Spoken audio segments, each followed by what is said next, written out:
Hey everybody, thanks for watching. I wanted to do a little introduction of this video that you're about to see because I think it's really important. Everybody always talks about how important it is to turn 3 shots into 2 to really get your short game a whole lot sharper. And I was going through some of the old footage on my various hard drives and cameras and stuff, and I found something that I think is really going to help people have a very sharp short game for this season coming up. So it's kind of a long video, but I want you to watch the entire thing, and I really think it's going to help your competitiveness out on the golf course, really in that scoring zone. What happened was a couple years ago I had Tim Yelverton fly out here. Tim is a short game coach. He exclusively does about 30 or 40 yards end in, just around the greens and putting. He's really amazing with that. And I had him fly out here. We did some videos together. We did a clinic. And then also, while he was here, he did an hour-long presentation for a group of kids here in Long Beach. So in that presentation, he really details, when I was rewatching it, I see he really details his entire short game philosophy. And because it was to a group of kids, it's in a way that's really simple to understand. So it's a video of Tim and I talking. It's mostly Tim just going through the steps of what it is. Now, when you're watching it, it gives you a really great understanding of this kind of triangle that he always talks about, with contact being the #1 thing at the top, and then loft and speed, and how those 3 things work together to give you great short game shots. But it all starts with contact, and we're going to get into that, I think, first. If you guys are interested in this video and you want to see details on exactly how to develop a really sharp short game this season, go check out bebettergolf.net/scoring. So check that out, and then check this video out here. I think you're going to like it a lot.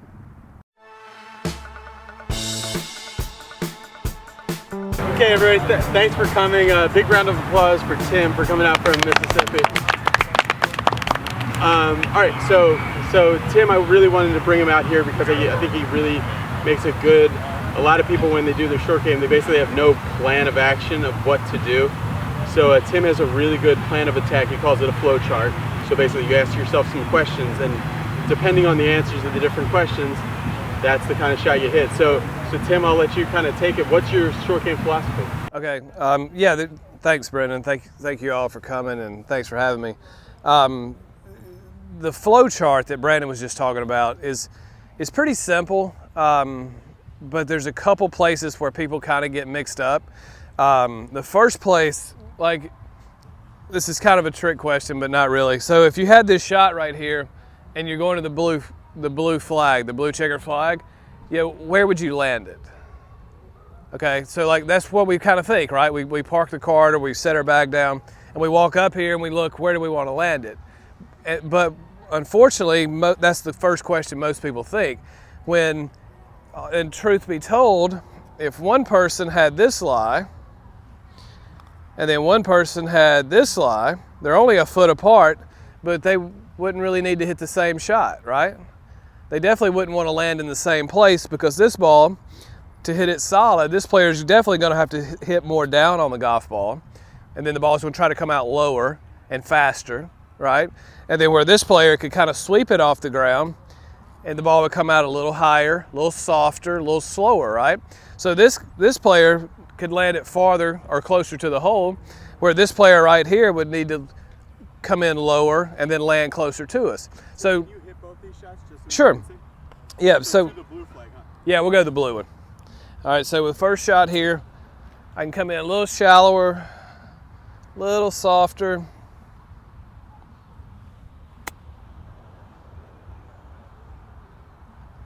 Okay. Now this one right here is going to come out kind of low, because I'm going to have to put a little more weight on my front foot, get a little more wrist cock, and have it come out low. Where you guys think I ought to land this one? On the green or short of the green? Short. A little short? Okay.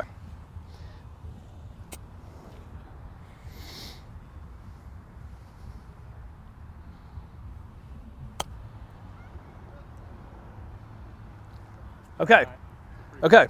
So what happens a lot of times is when players pick their landing spot before they look at the lie of their golf ball, it forces them to do things that the golf ball really doesn't want to do. Okay, so like if I would have tried to hit that first shot from this lie, I might have hit behind it, might have sculled it, might have chunked it, you know, contact definitely would have been kind of weird, right? So we always, in that flow chart, the first thing at the top is always lie. So what does the lie of the golf ball want me to do? So then from there, that kind of tells me swing more down, swing less down, depending on whatever the lie is. And then that sort of gives you a trajectory. All right, then you have to ask yourself, with that trajectory, where do I need to land it? Okay, and then if there's a spot available, well then I'm ready to hit the shot. I just choose that spot and go. If there's not a spot available, then I have to figure out some way to alter the trajectory, and then the shot gets harder for sure. Okay, so like if there had been a bunker between me and the edge of the green, or maybe even some water, then I might not have been able to hit that low bump and run, right? So then I might have to take my landing spot and do what with it? Move it closer to me or further away? Further away, that's right, because I can't land it in the bunker, right? Or I definitely can't land it in the water. So then I might just have to deal with having a 15 or 20 footer coming back, okay? So we always go lie first. Lie, and then then that gives us a trajectory, and then after the trajectory, find a spot that'll work, okay? And then just understand that sometimes the shot's just hard, and we just have to might have to try to make a 15 footer coming back, because we always want to get it on the green, especially for the junior golfers out here. We always want to get it on the green in one shot. We always want to give our putter a chance, right? And so that's kind of the flow chart that we want to look at when we're trying to figure out what shot to hit. Okay, now obviously you've got to have the skill to hit it, right? So you got to have the ability to hit those shots. Now where that comes from is a little pyramid or a little triangle that I have, and at the top of that pyramid is contact, okay? At the top you have contact because it's the most important thing in the short game. If you always have solid contact, you're going to get it on the green. You're going to get it inside of about, most shots inside of 15 feet. You're going to give yourself a good chance, okay? Even if you have a really hard shot. And then the two bottom corners of the triangle is loft and speed, okay? So a good example of that would be, I'm going to hit two shots here. We'll go to the red flag this time, okay? The first one I'm going to hit kind of lower, all right? And the second one I'm going to hit higher. Now which one needs more speed? Club head speed. Do I need to swing harder when I hit it low or when I hit it high? There you go, good. All right, so I'm gonna hit one here. Which one did I say first? Low or high? Low, okay. All right, we'll hit low here.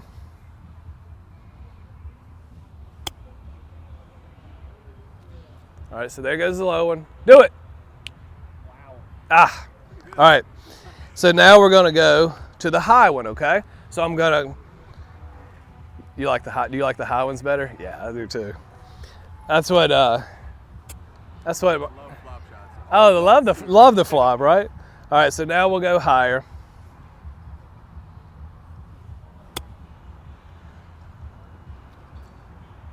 Okay, so that one had a bigger swing, right? I had to deliver more club head speed because I delivered more loft to the golf ball, okay? So, does everybody understand the flow chart? So it's not a long chart at all. I keep it real simple, right? What's my lie? Do I need to swing more down or less down? Wherever the lie is based on. That kind of gives me a trajectory, and then let's find a landing spot that'll work, okay? Then from there to work on our skills, right here at the top is, what was at the top? Contact. And then right over here, these two are loft and speed. That's right. Okay, so those are the skills we need to work on, okay?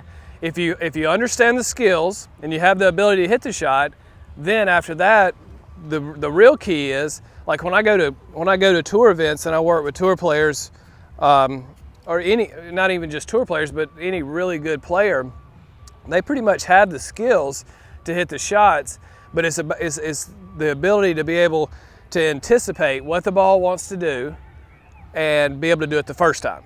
We'll play a little game here in a little bit where you play with two golf balls and you play with like a maybe a Titleist 1 and a Titleist 2, or a yellow ball and a white ball, and you want to see if you're better with the first ball or the second ball. We had a clinic here earlier, and so what we did was we played yellow ball, white ball, and we were going to see if people were better with their first one or their second one. Now, if you're better with your second ball consistently, that doesn't necessarily mean that you need to improve your skills. It just means that you need to improve your decision making, your anticipation of what the shot wants to do. Now, if you're kind of 50-50 and you're good with both of them, well, then you have the skills.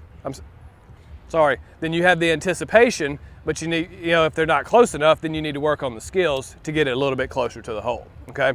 So it kind of gives you a good idea of, do I need to improve my skills, or do I need to improve the anticipation of what does the shot want me to hit, okay?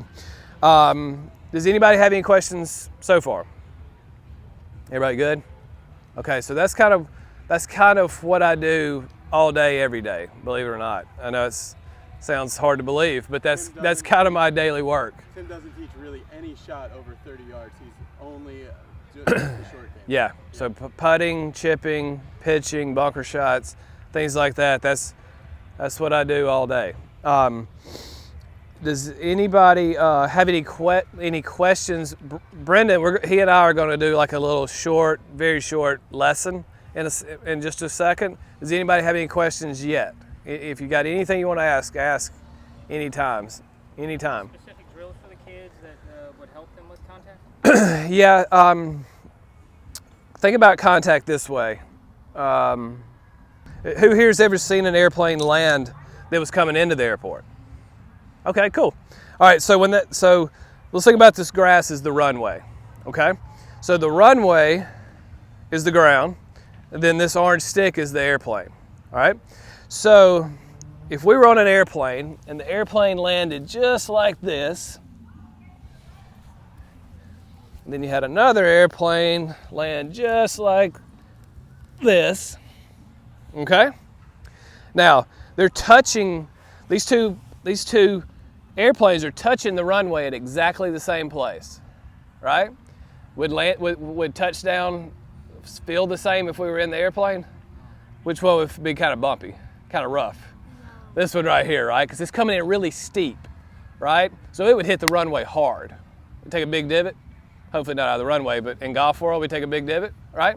And then this guy here, he's coming in really shallow. So it comes in really shallow, it's nice and smooth, just kind of brushes the ground, nothing crazy. And that's kind of what we want our short game to be, right? So our short game, the contact is really important in two big places. There's a couple more, but two big places. One, where does the club hit the ground? And two, what angle does the club hit the ground, okay? So we want to swing as shallow as the lie will allow us. Now, when I had this ball over here in this hole, I couldn't swing real shallow, right? I had to swing more like this because it was sitting down in a hole. Now, when I had a really good lie, I could swing more like the orange one. Cool? All right. Now, for drills, how do we work on that? Couple things. Let's see. Let's think of a good one that's somewhat universal. Yeah, let's go like this. So we'll make a little T-square like this, and just kind of, in your mind, you just kind of want to just see this yellow stick just extending out, okay? That's where we're trying to hit the ground. So you're going to set up to it. You want the yellow stick just a little bit. Is everybody here right-handed? Any lefties? Okay. So you want the yellow stick just a little bit closer to your left foot, okay? And then you want to make sure that your sternum is sitting right on top of it. So that gives you just a little bit more weight on the front leg, okay? And then from there, we're just going to brush the ground.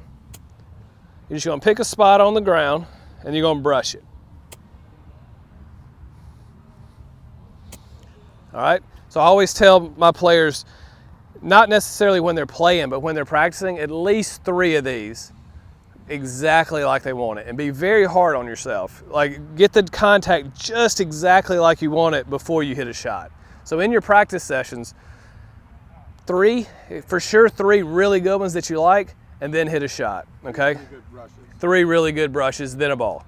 And then what I would tell players to do is do that for about 10 minutes. And then once you've done that for 10 minutes, then you can start hitting balls. And then move around, hit some longer ones, hit some shorter ones, some higher ones, lower ones, things like that. But that's where I would start it all off. Get a really good setup like this. Make sure you're brushing the ground like the shallow airplane coming in, right? And then make sure you're touching the runway exactly where you want to, okay? But that's where I'd start, okay? You wanna come in and hit a few? Oh, sure. Yeah. Hit a few shots, and we'll talk about kind of where we're going with your game. So I came out here. What is today? Saturday. Is that? Thursday night, and Brendan and I started doing some work, and he's a very good player, and we worked on some chipping stuff with him. He nicknamed himself the knee pumper, Yep. and then you gave yourself that name. I did not give you that. But what he would do was he'd set up like this, and he'd take it back, and this knee would go this way. And so then on the way down, he'd kind of pump them this way. So his knees were really going a lot of that, okay? And then, so go ahead and go to address. Show them your old knees, where you used to really pump it hard on the way back. Well, I'd be like this, and then I'd be... Yep. And then show what your arms did because of it on the way back.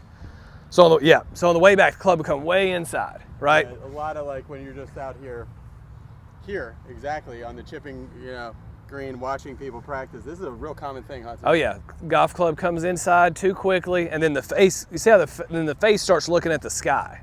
Okay. It's kind of like a chicken or the egg thing. Is it the face rolling that's making the knees pump, or is it the knee pumping that's making the face In this pump? case, I would say it's the knees. It's definitely coming from the ground up. Yeah. So as he takes it back, so then the club comes too far inside, the face gets real open, and so now what is he going to do if he makes a good swing from there?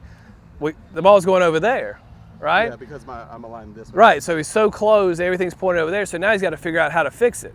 Well, then he's going to pump the other way, right? So then now he's going this way. So then his knees go back the other way, and sometimes he times it out and hits it really well, and then sometimes, because of the pumping like this, he hits behind it. And then sometimes he hits a little too steep. So it just gets a little inconsistent.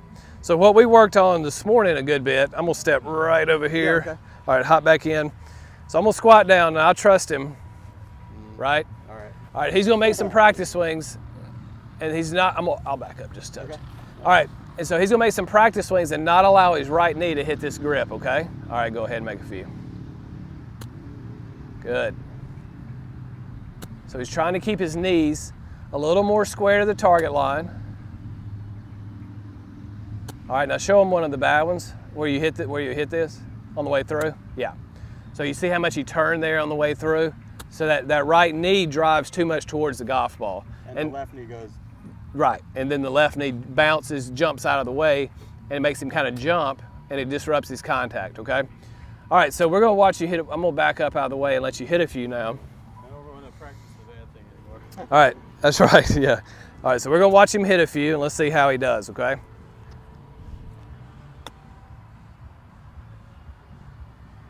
Good shot.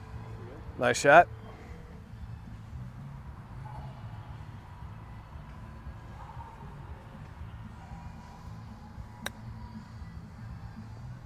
Good, really good.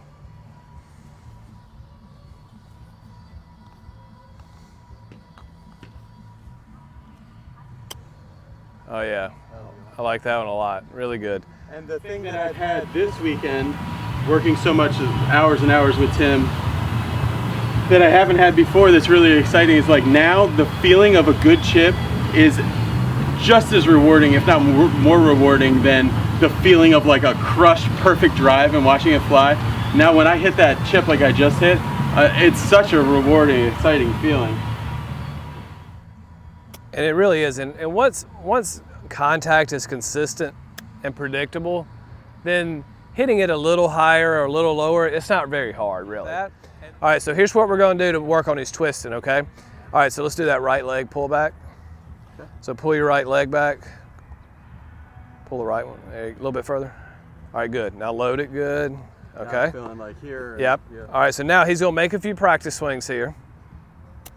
Good. Now watch his front knee, okay? Watch his left knee. Hold the finish. All right, cool. So now right here at finish, you see how his knees are still square to the target line? They're not pointed way over there to the left, right? So that's gonna help the golf club come in nice and shallow and brush the ground, okay? All right, now let's hit a couple using the drill, okay?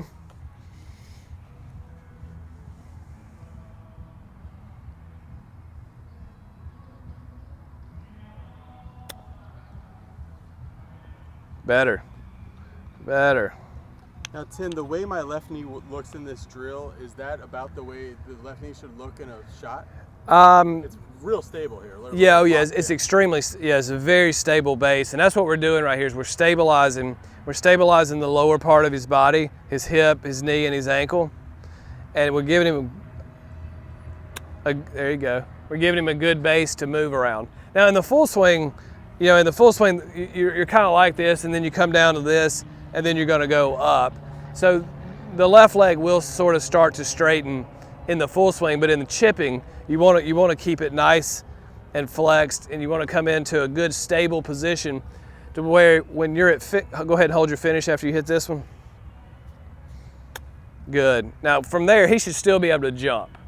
If he wanted to jump from right there, he should still be into the ground to where when he goes over here to finish like this, like he can kind of pick this back foot up and not really fall down. So I was leg pumping and I went, I can't go, I don't have anything to go. Right, you can't really jump, that's right.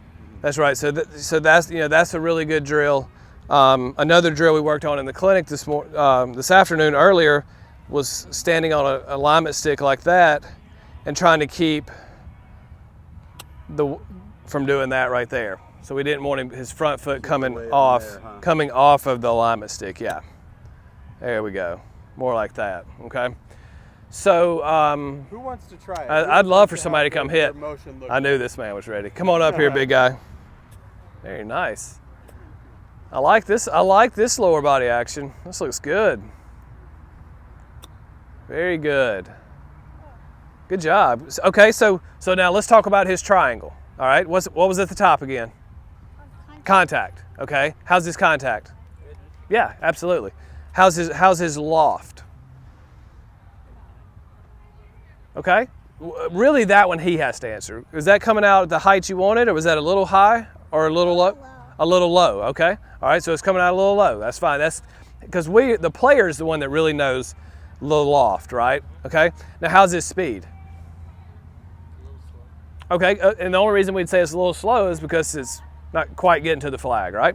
All right, so make a couple practice swings. Just give a little more speed to it. Well, hold on just a second, Leo, before you hit this one. Okay, how would y'all tell him to hit it faster? How should he get more club head speed? What would you think? Smaller swing, bigger swing? Yeah, so let's increase the size of it. Let's get a little bit bigger size. There you go. A little bit bigger size. Good, there you go. All right, now on this last one, I want you to hold a finish just like ESPN's about to take, they got a reporter out there in the Golf Channel. They're gonna take a picture of you, okay? All right, one more time, give me a perfect finish. Hold that finish, stick it. There you go. All right, now when you hit this shot, I wanna see that finish again, okay? So give me a good finish right here. Yeah, I like it. All right, knock it in. Hold it, hold it, hold it, that's okay. Good job, very nice. Here you go, good job. I got something for you. I'll get you when we're finished, okay? I got something for helping. One of the girls? Anybody wanna go? So Tim, is your preference when you're judging how far to hit a ball, do you like to just quicken the tempo and be quicker this way? Or do you like to just take a longer swing? How do you like to? Yeah, we want to change distance. In the short game, I mean, sometimes you change distance by loft, right? Because a less lofted club goes farther. Who hits their 9-iron farther than their 7? Right, the 7 goes farther, right? Because it has less loft. Now we swing it right, intentionally, I should have said intentionally, right? Yeah, so nobody really hits their 7 shorter than their 9 unless they mishit it, right? The reason the 7 goes farther is because it has less loft. Now, we know it does swing a little bit faster, but the main thing is the loft, okay? So One way that Leo could have hit it farther would have been to get a pitching wedge instead of a 9-iron, sand wedge, right?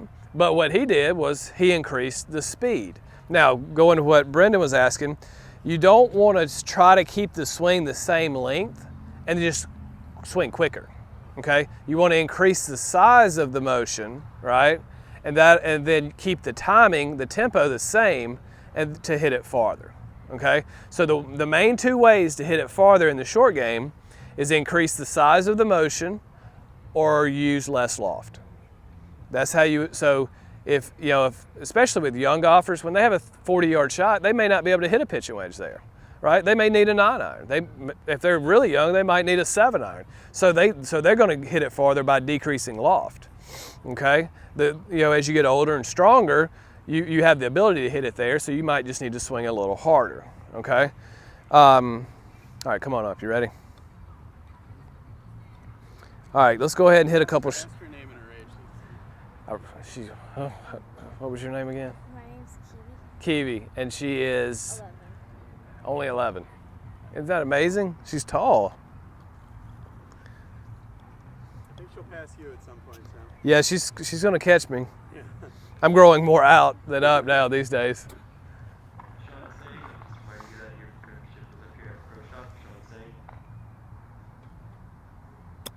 Oh, I like it. Love that motion. One thing I really like about Kiwi's swing is her right-hand grip. It's nice and on top of the club. A lot of players play with their right hand, the right-handed golfers with their hand too far under. So I really like this right-hand grip.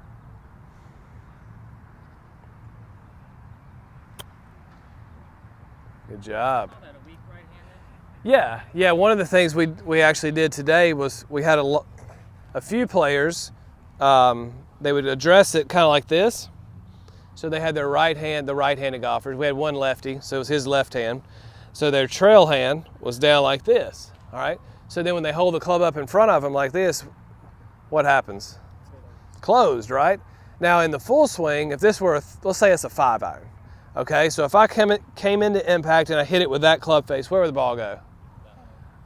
Way over there to the left. That's right. Now in the short game, if you come into impact with a closed face, it'll go a little bit to the left, but it really goes what? Low. That's right. It goes really low. So the club face, what it does, everybody knows what loft is, right? So the more loft you have on a face, the more it dictates where the ball starts vertically, high or low, okay? The less loft on the face, the more it dictates where the ball starts horizontally, left or right, okay?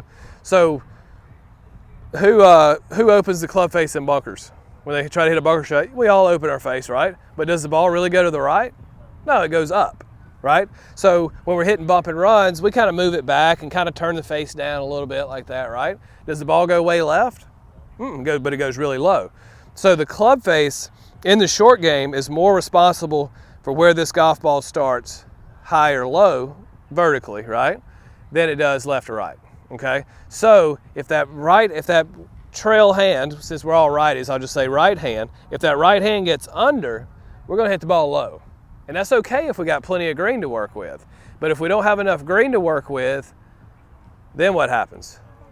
Then we gotta hit it higher. Now how are we gonna do that?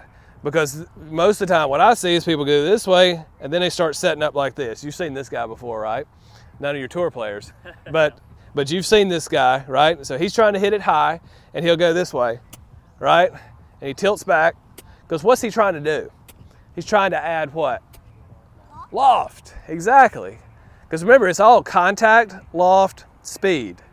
That's what it's all about, right? So he's going this way, trying to hit it, not trying to hit it solid, not trying to hit it far or short, but he's trying to hit it high. So love that grip, love it, keep going. Now, are there any shots around the green that you like or don't like? Low, high, upslope, downslope, anything specific? You like them all? You like bring it on? I like it.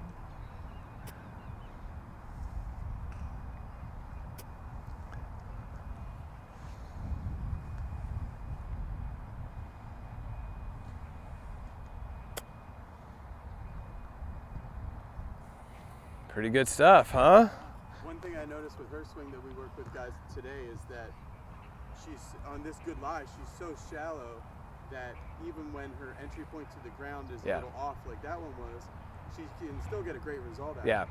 Yeah, she has a nice wide bottom, and that's good because what you don't want to have is like a V bottom, right? Because that when you have a V, the bottom of the swing gets really narrow, right? So if you hit a little bit behind it and you come in steep, you chunk it, right? And then if you hit just a little too far in front of the ball, real steeply, you scull it. So when the bottom's like a V, your contact has to be really, really precise. But then when it gets wider, more like a U, you can hit an inch or two behind it and still get away with it. You could hit just a fraction in front of it. Most people don't when they're shallow, but I guess technically it's possible, right? So the wider, that's why we want to focus so much on that first little drill I gave you guys, was just brushing the ground, not stabbing the ground, right? We're just brushing because we want that bottom to be nice and wide.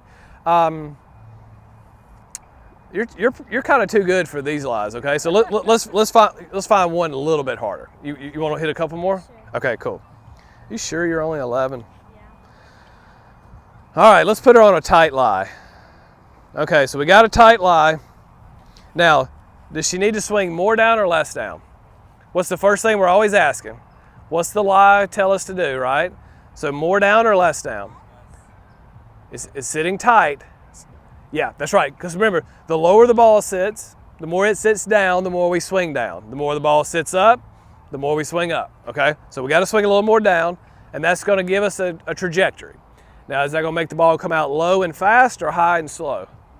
Low and fast. Okay, now, it's her decision to figure out, do I want to land this ball just short, maybe in the fringe, or do I want to try to land it onto the green? You want to land it just short? Okay.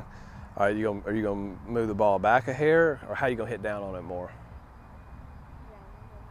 Move it a little back? Perfect. All right, make you a few practice swings. And what I would do, pick a little spot of grass, kind of even with the ball, and make a few practice swings brushing that spot, okay? Just to make sure you got it kind of primed and ready to hit. Okay? All right, so that was a good one. Let's get one or two more, just like we want it. So, good. Do it one more time. Excellent. Okay, now kind of focus on your spot out there where you want to land it, and let's hit one.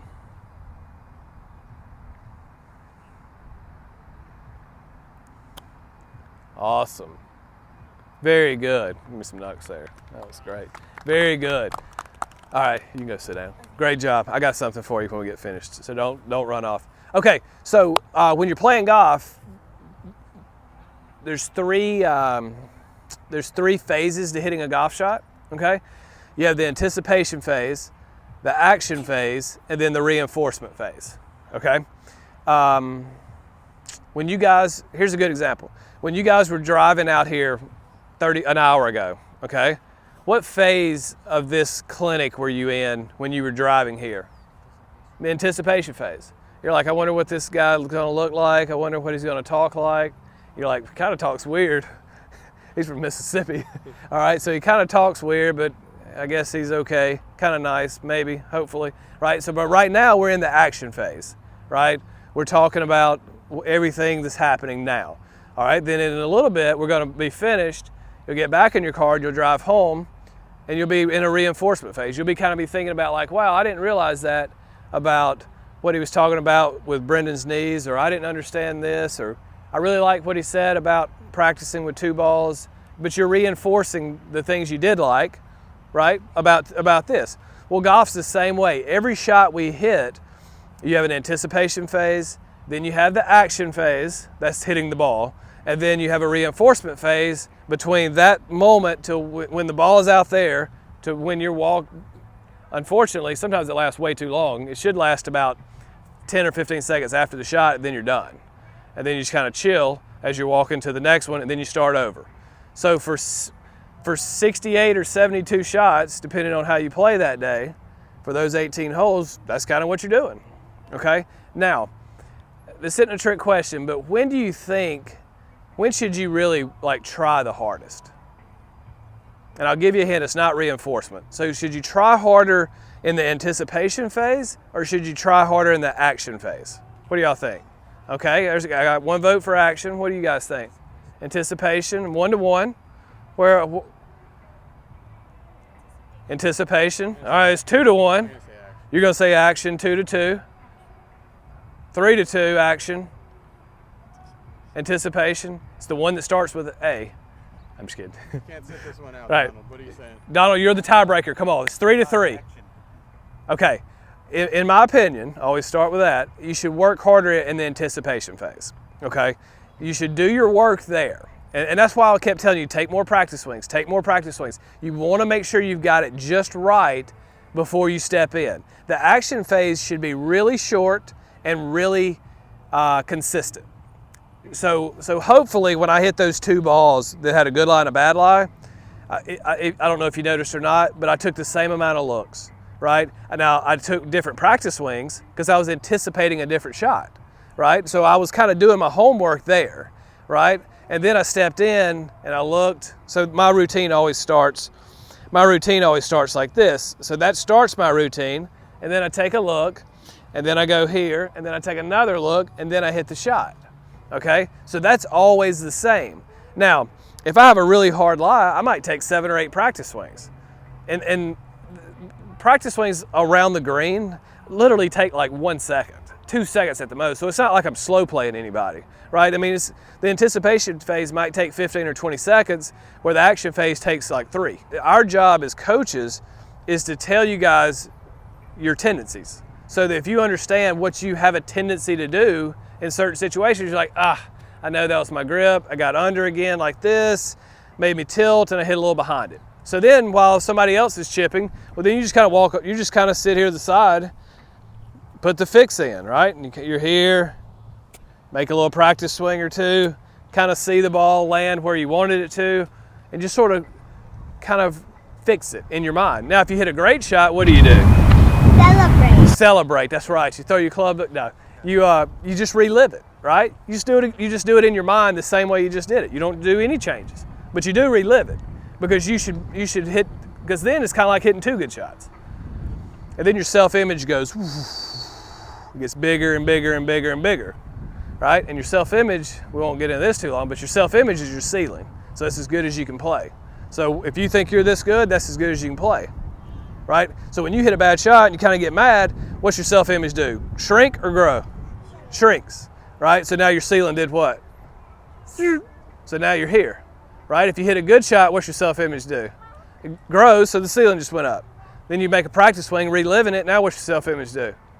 It's continually growing, it's getting bigger and bigger and bigger. And then your ceiling's going higher and higher and higher. And then you finally beat Dad, right? Maybe? Yeah, that's right. Okay, does anybody else want to hit another shot before we move? Come on up. Get a few more balls. All right, so how long have you been playing? 5 years. 5 years? Cool.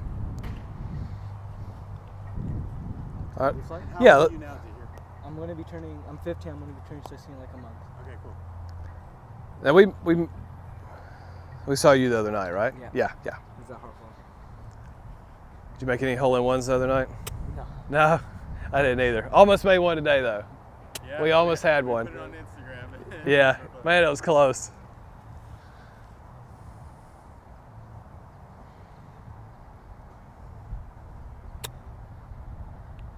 Nice. Okay. All right, now. All right, so he's a good player, right? You want to kind of up the ante with him a little bit? Let's kind of make him hit. Yeah, let's do that, okay? All right, so here's what we're going to do. We're going to come right over it. We're not going to move far, so we don't have to move the camera. But we're going to give you a little different lie. All right, I want you to hit 3 different shots. Okay. Let's go to you want to go to the back flag? Sure. Is that okay with you? All right. So I want you to hit a lower one, and then a medium one, and then a higher one. Okay. So we're going to hit same club, same target, 3 different balls, 3 different trajectories.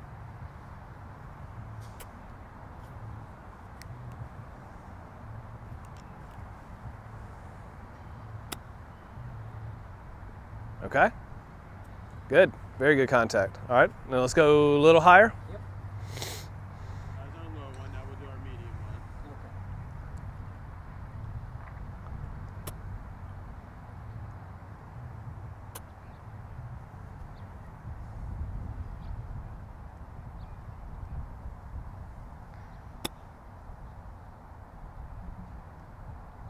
All right, good shot. All right, now we're coming in high here.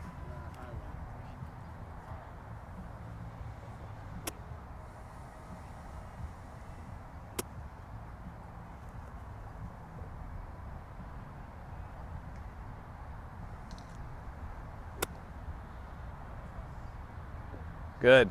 Okay, so as a whole, let's talk about our pyramid. Okay, as a whole for the 3 shots, how was the contact? Yeah, I'd say I'd say it was fine. Yeah, it was good. All right. Did you hit the lofts? Did you hit the trajectories that you were seeing? I think the high one was like a bit on the medium side. I'm using a 60 degree, so Okay. might be a little off. Okay, so you didn't quite like the high one. Okay. And then how about contact, loft, speed? How was the speed on the 3? I think it was just for the high shot. I think I chunked it a bit, so that was just pretty off. Or it was I hit a little bit slower. Okay. Okay. So when your contact is off, do you have a tendency to hit more behind the ball or too far in front? Behind. Okay. So if he has a tendency to hit a little behind it, let's figure out how we can help him. Okay. Let's go ahead and hit one more. Okay. And the one thing, go ahead. Now, one thing I want y'all to notice. So look at these guys.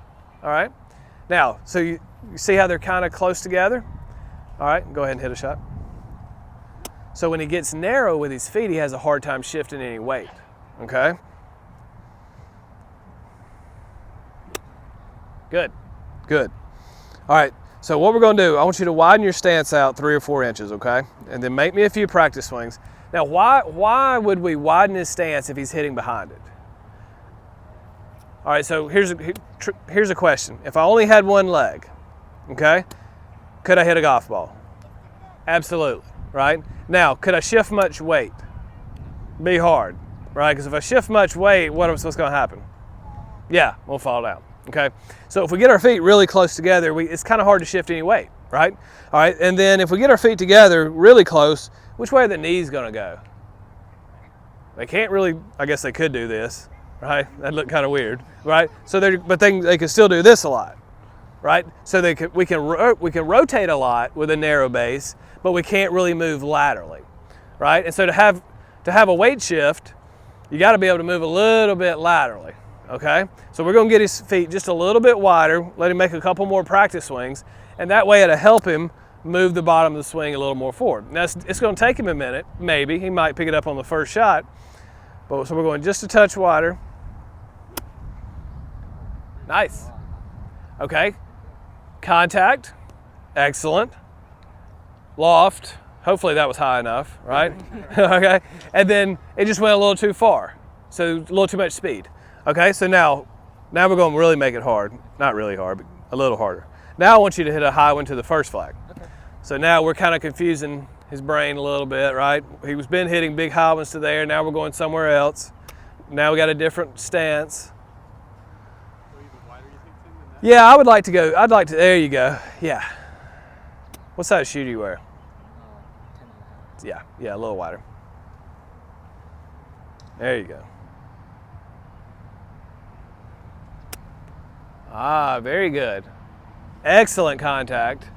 Nice trajectory or loft, once again. So we just need a little more speed, Yep. okay? All right, let's hit one more. Now, would that shot have worked if he had the face a little less open?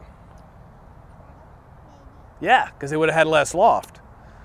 Because remember, if we hit it solid and it doesn't finish by the hole, it's got to be loft or speed. Very good right here.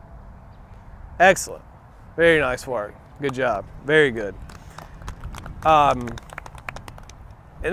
what happens a lot of times when players practice, there's nothing wrong with having a shag bag, but they dump out a lot of balls and then they just start smashing them, right? They just like chip, chip, chip, chip, chip, chip, and then maybe hit 10 to this flag, then they'll hit 10 to that flag, then they'll go over there and hit 10.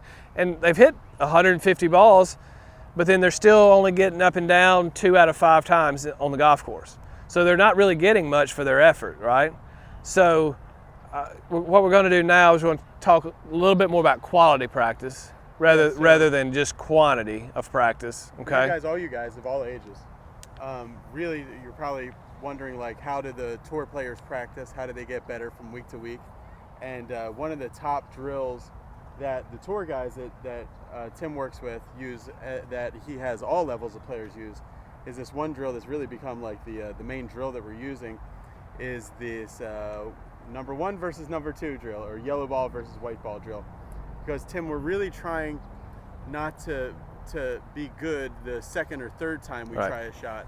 With golf, you only get one chance per shot to make it your best shot. So we want to really light it up on the first chance. Yeah, that's right. So let's talk about this drill specifically. That's right. Yeah. So what? And this right here is really going to improve your anticipation.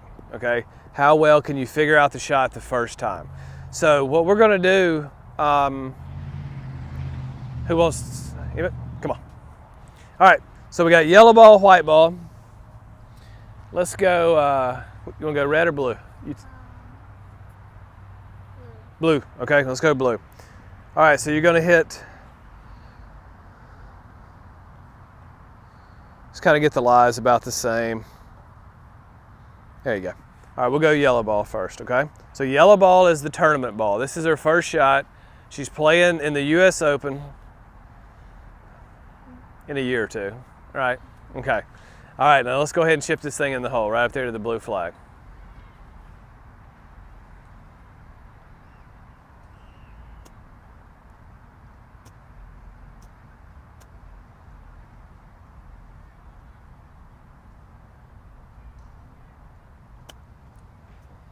Very good.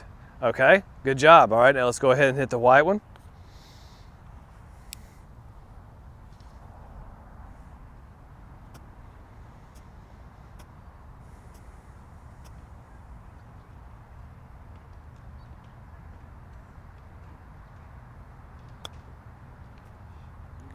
Okay, cool.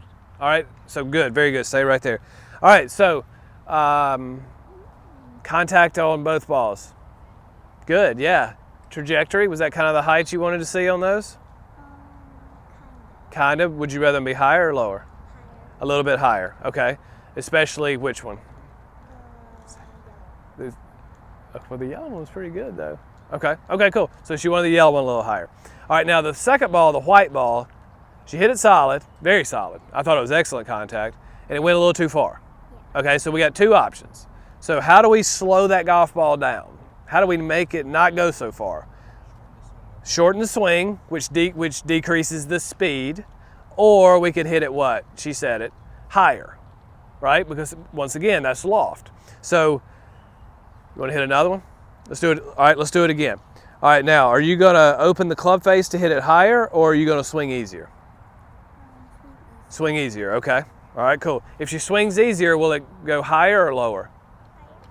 A little lower, yeah. When you swing, when you decrease speed, the fly to come just a little bit lower, okay? About how fast Tahir was swinging some of those man, driver level swings. And that's they were right. really going high, yeah. That man he had some serious launch.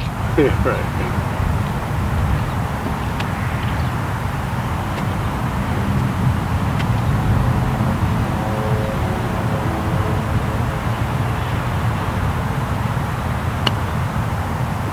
Oh yeah.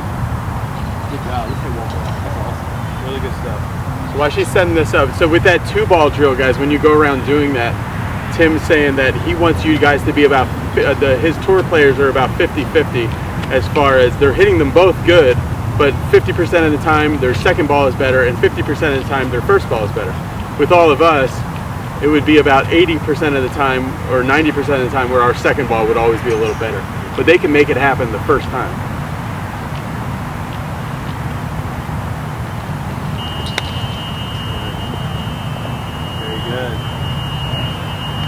Job. Very good. And like what you would do here, thank you for helping. What you would do here is you know, we only hit those shots from the same place just so we didn't have to move the camera.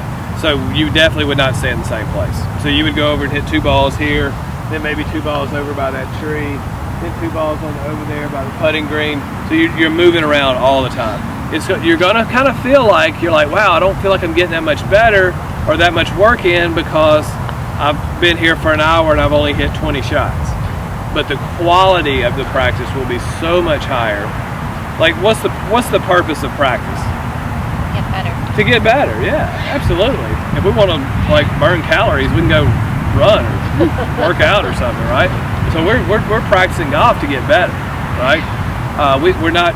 It's not a workout, right? We're here to improve our skills and then the application of those skills. Okay. You want to hit one? All right. Come on.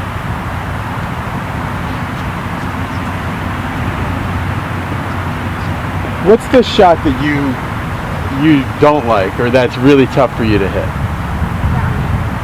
Which one? Downslope. Yeah. Let's go find a downslope. Let's go find a downslope. Yeah. Let's do it. All right.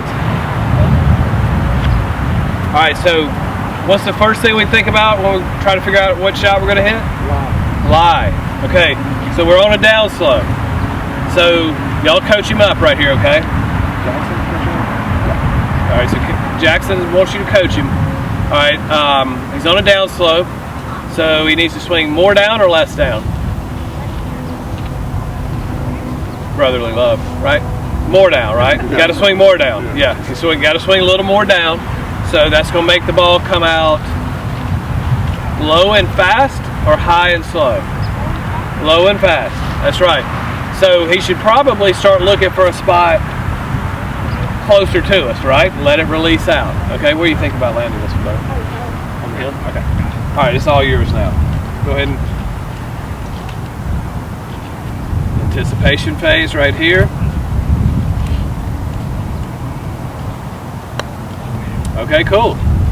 All right, let's go ahead and just go through the whole process again. Hit another. That's okay. That's all right. Okay, so the first one's contact was pretty good, right? But he didn't quite swing hard enough. All right. Second one lost his contact trying to swing a little faster, right? And hit a little thin. All right. So here's what we're going to do. Go to address for me. Okay. You ready to hit it? All right. Now I want you to put. How much do you think you weigh? 70 pounds? Yeah. All right. Let's call it 70. Half of 70 is 35. I want you to put 50 pounds on your left foot. And then I want you to have 20 pounds on your right foot. Okay? All right, now I want you to pick a spot on this ground where, just pick a blade of grass. That's your imaginary golf ball, okay? All right, put a little more weight forward. A little more. Keep going, keep going, keep going.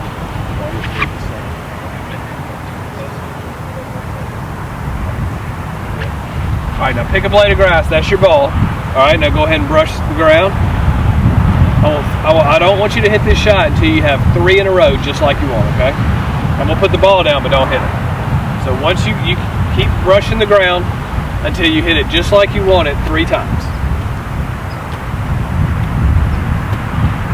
All right, 1, 2. Close, a little behind it. Let's go again. 1, 2. Okay, cool. So he's hit 3 in a row at the same spot. So now he's kind of figured out where his bottom is. All right, you ready to hit it? All right, whenever you're ready. Okay, we're gonna take another one. That's fine with me. Okay, close. Good shot. Very close. All right, let's do one more. Couple practice swings. Let's get that bottom stable. Let's figure out exactly where the club is touching the ground. There you go. Much better. Good shot, Jackson. There you go. Give me some love, man. Good. We got to see you hit the shot, Tim. Got balls all over the place. Yeah. So with this shot, where would be the hardest landing area? Probably kind of on the down, carrying it over the hump. That would be really tough, right? Because it'd be really hard to hit it high, carry it onto the downslope. So I'm hitting off of a downslope, landing onto a downslope with no green to work with. That would be extremely tough. All right, so I'm definitely going to try to make this ball come out lower and then move my landing spot back, right? So I'm gonna put the ball a little back in my stance. I'm gonna have I weigh a little more than 75.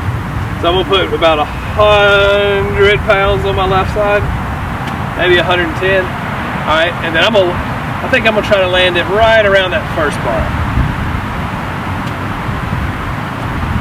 All right, so now I'm in the action phase.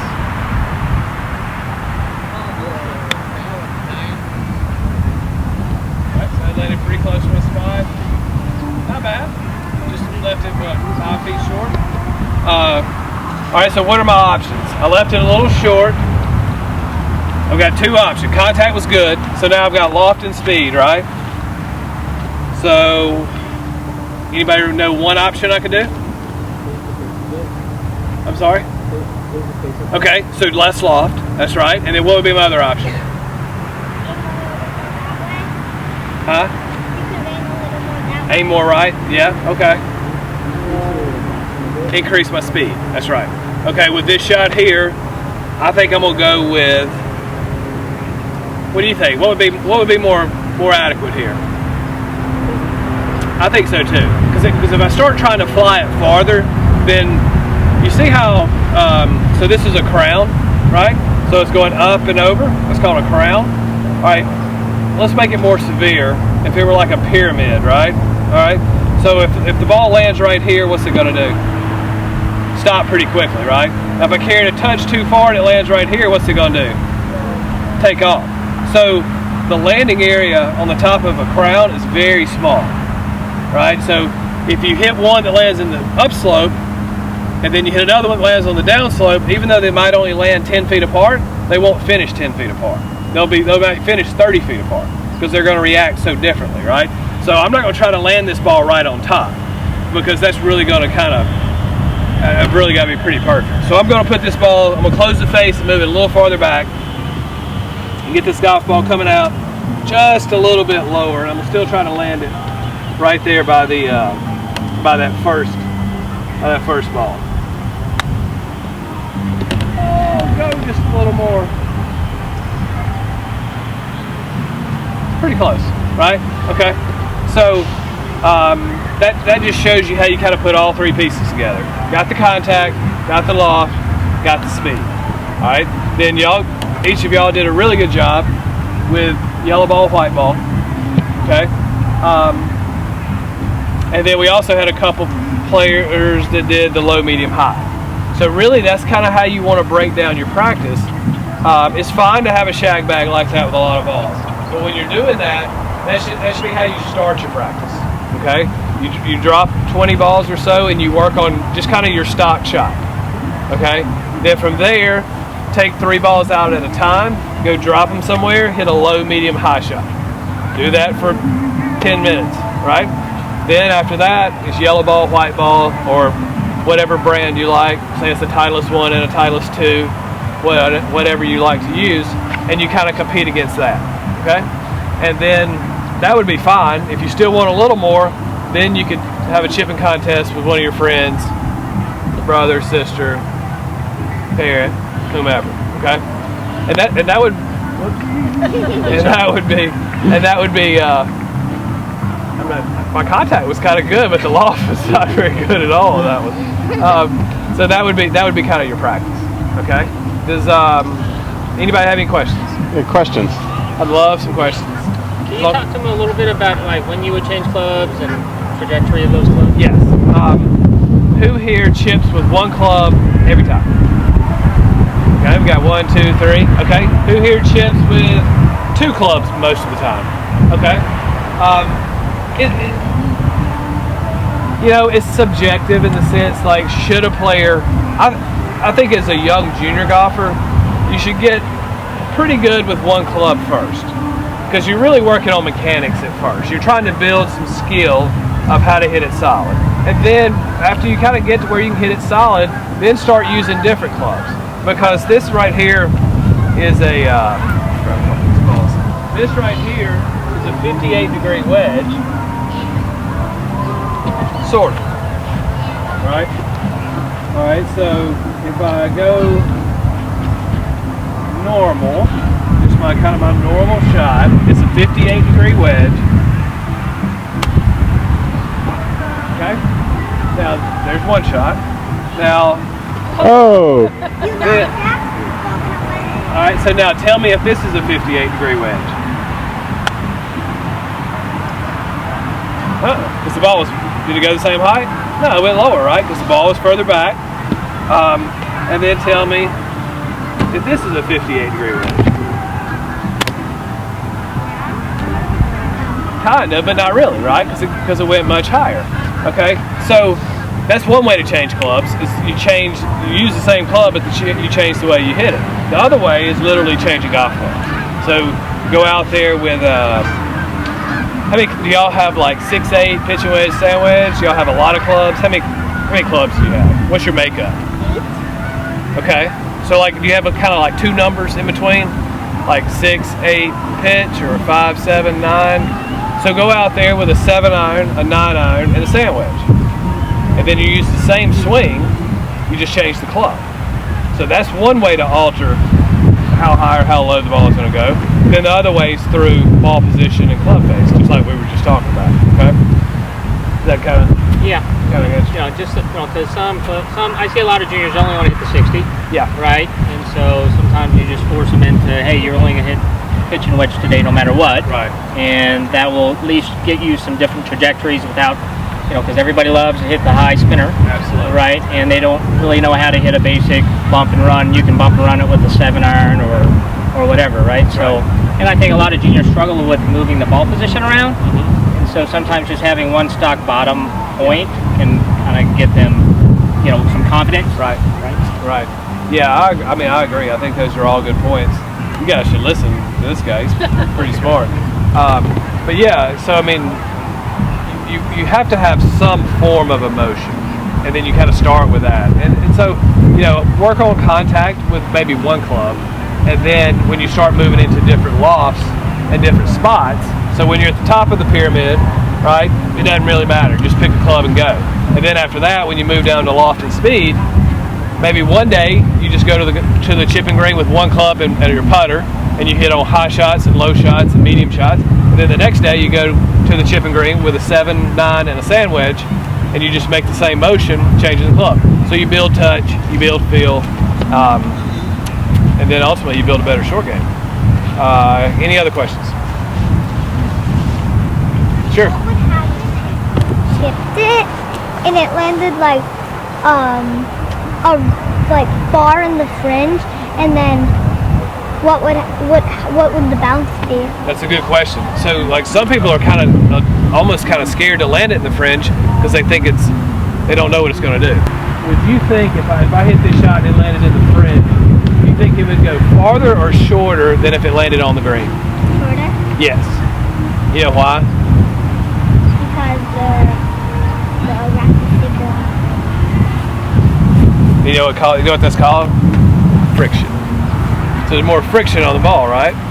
So uphill or downhill, right? So uphill putts, you have to hit them harder, right?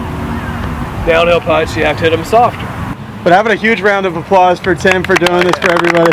Look, I'm glad you guys came. Juniors, y'all don't leave. I've got something for all of you. And Thanks for watching, guys. I hope you enjoyed that video. If you would like more details about how to get a really sharp short game this season, check out the Be Better Golf short game scoring system. It's at bebettergolf.net/scoring. If you're watching this video, I think, and you're connected with it, you're really gonna like the short game scoring system because it's very detailed on how to get really great impact through the ball, then how to adjust the speed of how far it goes, and then also how to adjust the loft of how high you hit it. And those two things really work together. Great contact, and then you use loft and speed together to get it to finish closer to the hole, inside 3 feet. That's the whole goal of it. Thanks for watching, everybody.